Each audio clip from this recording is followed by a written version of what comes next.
Today, we're going to dive into a story that sits right at that blurry line between technology, faith, and, well, that deeply human need to connect with the people we've lost.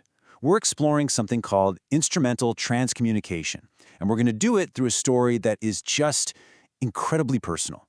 It's the kind of thing that really makes you question the boundary between life and death. I mean, just think about that for a second. It's a question that hits home for just about everyone, right? That longing for just one more conversation, one final look. And that question, that's really the heart of the story we're about to get into. It's what pushed a son to look for answers in some pretty unconventional places. So let's get into it. This whole thing starts as so many big stories do, with family and with loss. It's all about a mother and her son, and a belief system that seemed to slam the door shut on any chance of contact after someone passes on. Okay, so meet Don Marsh and his mother, Bea. After she passed away at 90, Don was, of course, left with this huge sense of loss.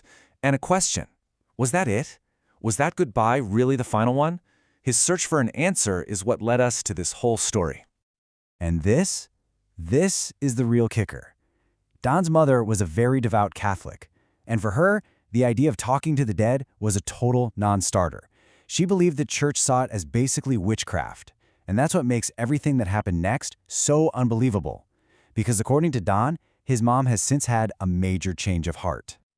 So you've got to be asking, right? If Bea was such a non-believer, how on earth did Don end up getting what he's convinced is a message from her? Well, the answer is in this really fascinating and, pretty controversial field known as Instrumental Transcommunication. So what exactly is ITC? Well, the basic idea is that all that static you hear between radio stations or that visual snow on a screen, it isn't just empty noise. The people who practice this believe that if you have the right gear, that electronic chaos can be used like a medium, a kind of bridge to capture voices and even pictures from another dimension. Okay, so the process, which is done by a practitioner named Sonia, it sounds almost like something out of a crime show. First, she just makes a simple audio or video recording. But then comes the really hard part. She has to sift through all of that digital noise, literally frame by single frame, looking for anything at all that looks out of place. And this is where the story goes from theory to something deeply, deeply personal. Because Don gets the results back from Sonia, and what he sees is, for him, just undeniable proof that he made contact. So this is the image that Sonia sent to Don.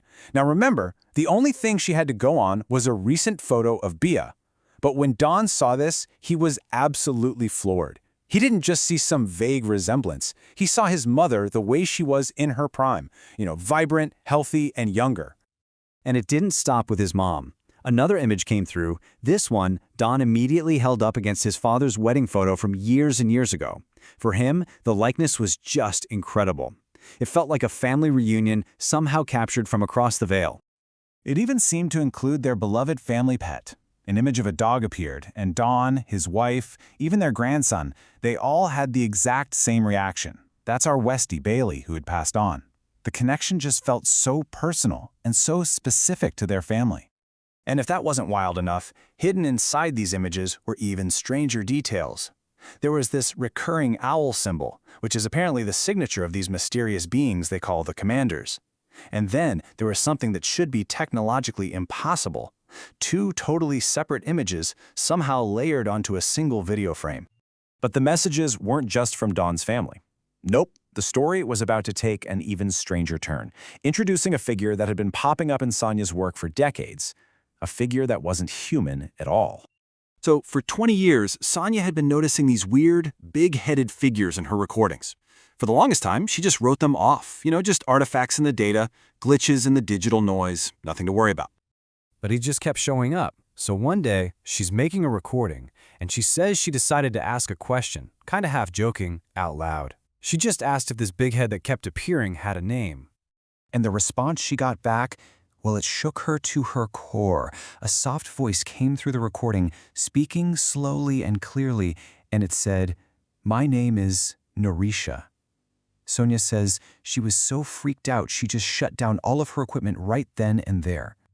So this completely startling encounter with Narisha led to this whole new theory about how ITC might actually work. The idea is, maybe this isn't something humans figured out. Maybe there are these higher beings who are actually teaching spirits on the other side how to use this crazy interdimensional tech to reach back to us.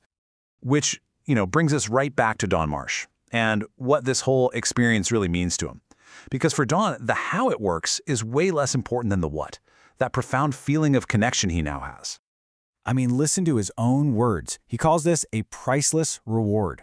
He feels like he's been given a second chance to see his parents, not as he last saw them, but as they were in their absolute prime. And that's a powerful, comforting idea that goes way beyond any technical explanation. Don's belief here is just absolute.